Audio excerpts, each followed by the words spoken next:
Qui voudrait décider ce soir même? Ça suffit. J'en ai marre de la médiocrité. J'en ai marre du compromis. J'en ai marre du manque de rigueur. Je m'en fous, ou peu importe si je perds tous mes amis. J'ai décidé d'être excellent et je vais glorifier Dieu dans ma vie. Restez avec nous dans Jouissez de votre vie.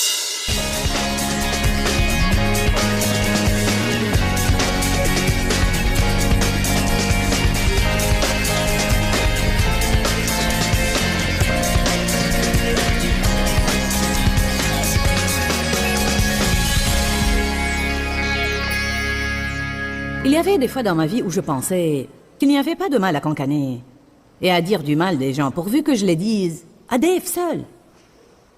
Je vous dis franchement, je prêchais et je pensais, je raconte ça à Dave. Allez, ne restez pas là à faire les innocents. Ou bien je murmurais et je me plaignais de choses concernant l'Église. J'en étais arrivé au point où je ne parlais plus aux membres de l'Église, mais je rentrais chez moi et gna gna gna gna gna gna gna gna à Dave. Je n'arrive pas à croire ça. Gna gna gna gna. Je n'aimais pas ceci et je n'aimais pas cela. Ceci n'était pas juste, cela n'était pas juste. Vous savez, ces choses n'ont jamais résolu un problème. Êtes-vous d'accord ce soir? Toutes ces choses n'ont jamais résolu un problème. Si nos temps de prière arrivaient à 25% du temps que nous passons dans les plaintes, on remporterait de plus grandes victoires. Allez, j'essaye de vous aider. Un soir, après avoir terminé tous mes concernant le travail, le Seigneur m'a parlé et m'a dit, tu sais Joyce, ce qui importe n'est pas de qui tu parles, mais les paroles que tu répands dans l'atmosphère. Ce sont les paroles qui gâchent tout. Et il a dit, peu importe à qui tu parles, j'entends bien ce que tu dis, et je n'aime pas ça. Parce que tu parles de mes enfants.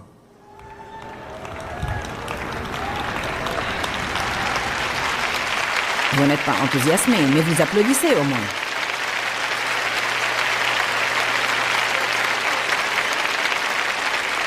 Combien d'entre vous croient que nous devons nous élever plus haut en ces jours-là? Combien d'entre vous croient que nous devons donner l'exemple à tout le monde?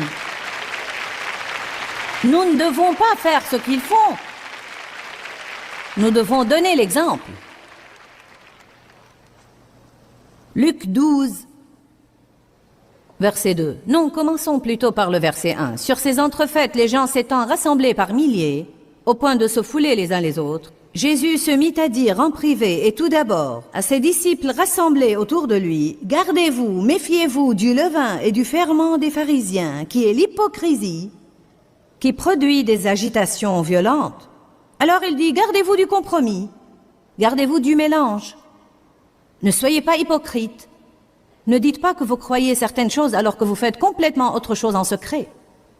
Il n'y a rien de caché qui ne doive être découvert, ni de secret qui ne doivent être connus. C'est pourquoi tout ce que vous aurez dit dans les ténèbres sera entendu dans la lumière. Et ce que vous aurez dit à l'oreille dans les pièces les plus retirées sera prêché sur les toits.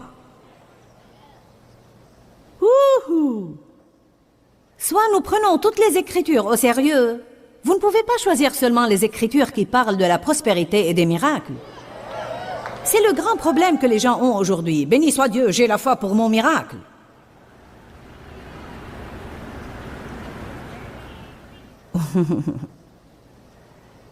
Ou bien, oui, Dieu nous pardonne nos péchés, oui, nous pouvons nous repentir. Mais vous ne pouvez pas pécher exprès en pensant « je peux me repentir plus tard ».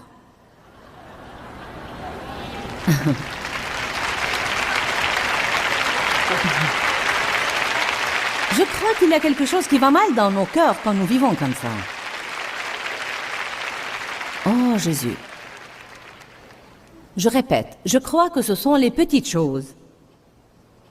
Je vais vous dire quelque chose. Je crois que tout ce que nous faisons en secret est beaucoup plus important pour Dieu que ce que nous faisons à l'Église.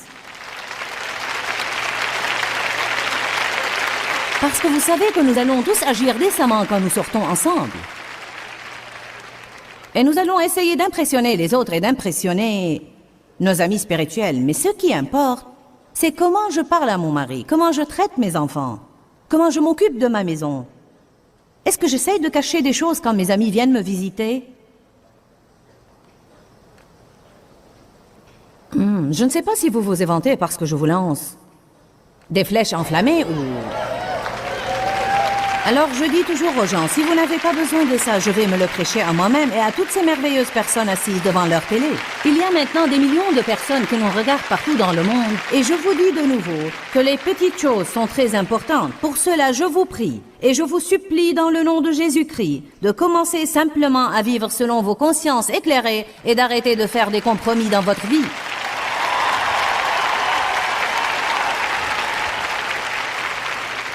Je veux vous dire ce que mon cœur désire, et je n'essaie pas d'être super spirituel, mais quand j'ai prié cet après-midi, j'ai dit, Seigneur, je veux voir beaucoup de gens t'aimer. Je veux voir beaucoup de gens parler du Seigneur en public.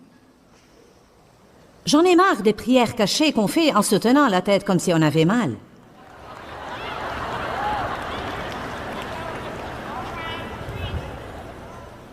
Où est le mal à prier les yeux baissés avant de manger? Vous n'avez pas à prier à haute voix pendant 10 minutes avant de manger et de vous faire passer pour des idiots. Mais nous ne devons vraiment pas prétendre non plus. Si vous allez prier avant de manger, alors faites-le quelles que soient les personnes avec qui vous êtes. Ne priez pas avant de manger quand vous êtes avec des croyants et puis vous renoncez à le faire quand vous êtes avec des collègues au travail. Je ne veux pas les embarrasser. Ça leur serait complètement égal s'ils vous embarrassaient.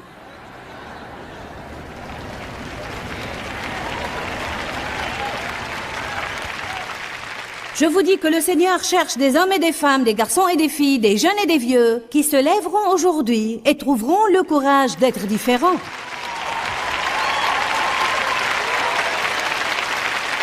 Ce que l'œil n'a point vu, ce que l'oreille n'a point entendu, ce qui n'est point monté au cœur de l'homme, tout ce que Dieu a préparé et mis de côté pour ceux qui l'aiment vraiment, et lui obéissent promptement, sans se soucier de ce que les gens pensent. Nous devons surmonter cette maladie de plaire aux hommes. Je me sens horrifiée quand je me souviens des compromis que j'ai faits, même en tant que chrétienne, pour faire partie de certains groupes de personnes dans mon église, et pour être acceptée. Surtout quand je me souviens de la façon dont ils m'ont traité et comment ils ont agi quand Dieu a touché ma vie dans les années 70 et quand je voulais vraiment marcher avec lui. Laissez-moi vous dire quelque chose. Ceux qui vous aiment et sont vraiment vos amis vous aideront à vous élever plus haut et ne seront pas jaloux de vous quand Dieu essaye d'agir dans votre vie.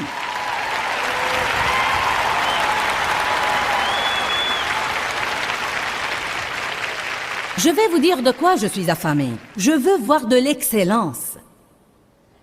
Je suis affamée de voir des personnes qui marchent dans l'intégrité et des personnes qui disent la vérité.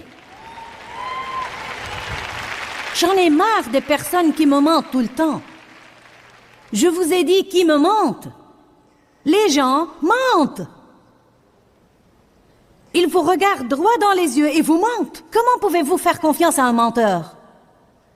Nous devons dire la vérité. Je ne sais pas si vous le savez ou non, mais l'Apocalypse dit que tous les menteurs vont être jetés dans les temps ardents de feu. Bien, et la grâce, oui, le Seigneur est miséricordieux, et il est bon, et il nous pardonne nos péchés. Mais il y a quelque chose qui va mal chez la personne qui commet des péchés exprès, tout en croyant que la grâce de Dieu va la couvrir. Nous avons un problème dans nos cœurs quand nous faisons ça. Vous savez pourquoi? Parce que 1 Jean chapitre 3, verset 9, dit que quand une personne est vraiment née de nouveau, la graine, la semence de Dieu, vient vivre en elle et elle ne peut pas habituellement et intentionnellement pratiquer le péché. Parce qu'elle a une nouvelle nature. Quand vous êtes né de nouveau, vous recevez une nouvelle nature. Non seulement vous allez à l'église et vous mettez des autocollants, mais aussi vous recevez une nouvelle nature. La nature de Dieu vient habiter à l'intérieur de vous et vous ne voudrez plus agir n'importe comment.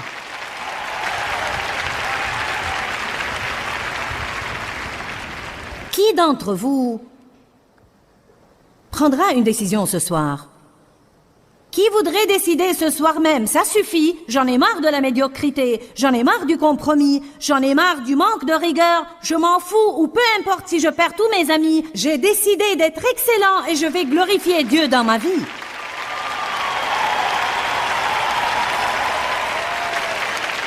Allez, il est un Dieu merveilleux et il mérite d'avoir un peuple excellent.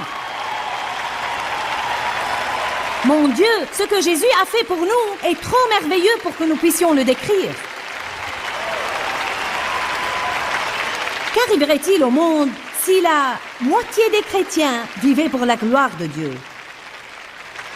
Qu'arriverait-il si nous arrêtions simplement de dire des choses que nous ne devons pas dire et de maltraiter les gens? Qu'arriverait-il si tout chrétien, chaque fois qu'il commet une erreur, trouvait le courage de dire « Tu sais quoi, je suis désolé, j'ai mal agi, pardonne-moi ». Je n'ai pas donné le bon exemple. Et je suis vraiment désolée. Vous savez, si vous vous trouvez dans une situation embarrassante, j'ai fait ça au début. Dieu avait à me confronter et me confronter au sujet de ma bouche. Mes commérages, de dire des choses qu'il ne fallait pas que je dise, de faire courir des rumeurs et de cancaner. J'étais curieuse, je voulais me mêler de tout et le raconter à tout le monde. Je voulais être responsable des racontards. Et après, Dieu m'a confondu fermement dans ma vie. Et j'en suis finalement arrivée au point où quand je racontais des choses qu'il ne fallait pas que je raconte, je sentais comme s'il y avait une machine grinçante ici dans mon esprit. Vous savez comment le Saint-Esprit vous étrangle à l'intérieur et c'est comme « Je te dis, tais-toi ». Car vous avez dit à Dieu que vous vouliez que sa volonté soit faite dans votre vie.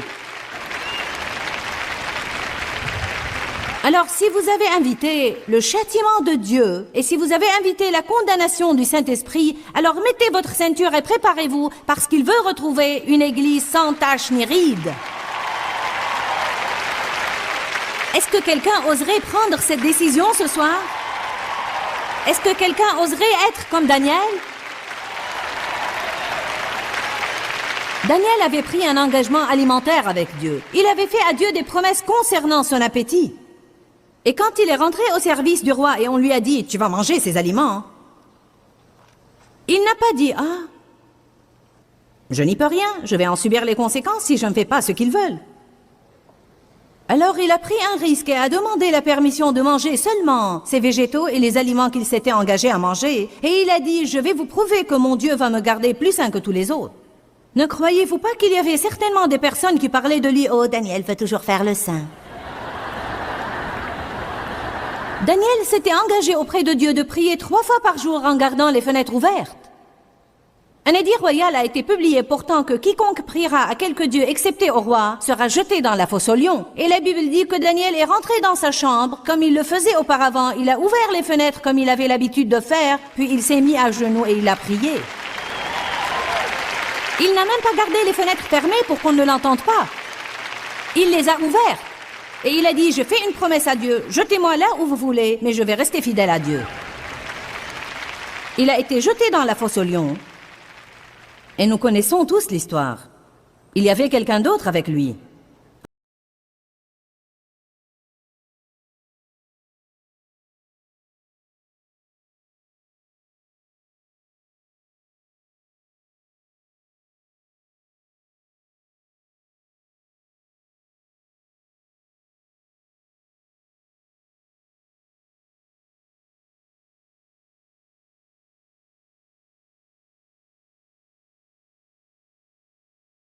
Au point où je m'arrêtais au milieu des phrases, tellement je me sentais confondue à l'intérieur de moi-même et je disais « Excusez-moi, mais je ne suis pas censée parler de ça. Dieu me confond et je dois me taire. » Désolée. En fait, c'était embarrassant, mais j'avais promis à Dieu que dès qu'il me confond, même si c'était une chose qui allait vraiment m'embarrasser, de ne pas permettre à ma chair de dominer. Faites cela quelquefois. Et vous prendrez le dessus sur votre chair. Amen. Il y a plein de personnages dans la Bible dont Dieu a enregistré les erreurs pour notre bien et pour nous instruire. Je veux que vous preniez Genèse 4, verset 1. Adam connut Ève, sa femme. Elle conçut et enfanta Caïn, et elle dit, « J'ai formé un homme avec l'aide de l'Éternel. » Plus tard, elle enfanta encore son frère Abel. Abel fut berger, tandis que Caïn fut laboureur. Au bout de quelque temps, Caïn fit à l'Éternel une offrande des fruits de la terre. Et Abel, de son côté, en fit une des premiers-nés de son troupeau et de leur graisse. L'Éternel porta un regard favorable sur Abel et sur son offrande, mais il ne porta pas un regard favorable sur Caïn et sur son offrande. Alors Caïn fut extrêmement irrité, et son visage fut abattu. Et l'Éternel dit à Caïn, « Pourquoi es-tu irrité et pourquoi ton visage est-il abattu? Écoutez bien. Certainement, si tu agis bien, tu relèveras ton visage. Et si tu agis mal, le péché se couche à la porte comme une bête tapie, et ses désirs se portent vers toi. Mais toi, tu devras le dominer. » Cependant, Caïn dit à son frère Abel, « Allons dehors. » Et comme ils étaient dans les champs, Caïn se jeta sur son frère Abel et le tua. L'Éternel dit à Caïn, « Où est ton frère Abel ?» Il répondit, « Je ne sais pas, etc., etc. » Vous connaissez l'histoire. Et la Bible dit que depuis, Caïn a été maudit sur la terre. Permettez-moi de vous dire quelque chose à cet égard. Tout d'abord, Caïn a fait une offrande de l'œuvre de ses propres mains. Il a présenté sa dignité au Seigneur et Dieu a refusé que sa dignité dépendent de ses propres œuvres, comme il le fait toujours quand nous lui offrons nos propres œuvres. Mais Abel a offert les premiers-nés de son troupeau et leur graisse. En d'autres termes, Caïn a offert n'importe quoi.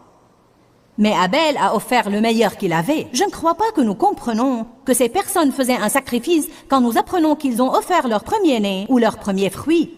Savez-vous que s'ils ont offert leur premier-né, alors cela signifiait qu'ils avaient à attendre très longtemps pour savoir s'ils allaient avoir un second-né? Quand j'ai remarqué cela, j'ai pensé, waouh, quel sacrifice! Vous voulez que j'offre mon premier et le seul que j'ai jusqu'à présent? Anne avait longtemps prié pour avoir un bébé. Et elle ne se trouvait pas enceinte. Et elle a dit au Seigneur, si tu me donnes un enfant, je te le consacrerai. Et Dieu lui a donné un bébé. Je me demande combien il lui était difficile de prendre Samuel et de le sacrifier au Seigneur. Je me demande combien elle était tentée de compromettre. Mais elle a tenu à sa promesse et elle a sacrifié son fils au Seigneur et il est devenu un grand prophète. Et vous savez quoi? Anne, qui était stérile, après avoir tenu à sa promesse au Seigneur, a eu 3 autres enfants. Pas un seul ni 2, mais 3 autres enfants. Vous savez pourquoi? Parce que Dieu est fidèle aux fidèles. Alors...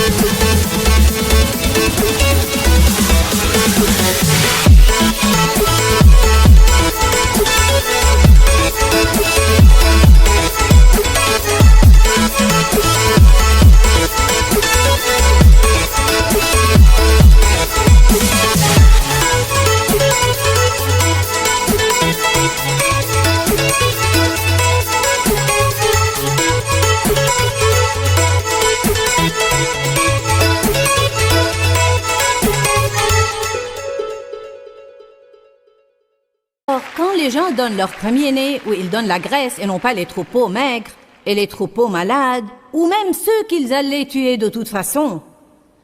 Mais quand ils donnent le meilleur qu'ils ont, Dieu honore ça toujours. C'est pourquoi Dieu a respecté l'offrande d'Abel et non pas celle de Caïn. Caïn avait un problème dans son cœur. Et vous savez quoi? Je crois qu'il avait été jaloux d'Abel toute sa vie. En réalité, Caïn avait 129 ans quand il a tué Abel. Il avait un long temps pour juger, avoir une mauvaise attitude, critiquer et être jaloux. Et Dieu lui avait donné un long temps pour changer d'attitude. Mais au lieu de suivre le bon exemple de son frère, il a compromis. Ensuite, il a déprimé parce que son frère a été béni. La Bible nous dit, ne vous plaignez pas, comme les Israélites ont fait, et 23 000 d'entre eux sont morts en un seul jour, parce qu'ils ont donné accès aux serpents d'entrer dans leur camp et les mordre. Pourquoi? À cause de leurs murmures et leurs plaintes. Murmures et plaintes. Ensuite, la Bible dit, ces choses-là ont eu lieu pour qu'elles vous soient un exemple et un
témoignage, afin que vous ne tombiez pas dans le même piège dans lequel ils sont tombés. Alors dans 1 Corinthiens, Dieu a dit, « Voyez, c'est ce qui arrive quand vous faites cela.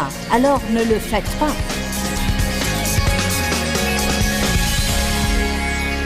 Je crois qu'une des choses dont chacun d'entre nous doit se rappeler tous les jours de notre vie est que nous ne devons pas compromettre et que nous devons faire attention aux petites choses dans notre vie. Je crois vraiment que la façon dont la personne voit les petites choses en dit long sur son caractère. Si nous croyons que nous pouvons ignorer les petites choses sans en subir les conséquences, alors je crois que ça montre que nous ne sommes pas diligents. Je veux vous encourager aujourd'hui à faire attention aux petites choses, aux attitudes qui sont fausses, aux pensées qui sont peut-être fausses, aux choses que vous dites aux gens et qui pourraient blesser leurs sentiments, même les petits amertumes et ressentiments qui pénètrent dans nos cœurs et nous pensons « ce n'est pas grave, cette personne a vraiment blessé mes sentiments et elle me maltraite alors, j'ai le droit de me mettre en colère contre elle ». Je vais vous dire quelque chose, plus nous cherchons à vivre dans la sainteté et plus nous sommes prêts à faire tout pour faire plaisir au Seigneur, plus nous serons heureux, plus nous aurons la paix et plus le Seigneur pourra nous bénir dans notre vie. Quand, Seigneur, quand? Dans ce livret, Joyce Meyer vous apprend à faire confiance au temps de Dieu. Pour obtenir ce livret gratuitement, écrivez-nous à Joyce Meyer, boîte postale 40095-6300, Larnaca, Chypre. Ou bien visitez notre site web www.joycemeyer.org/fr.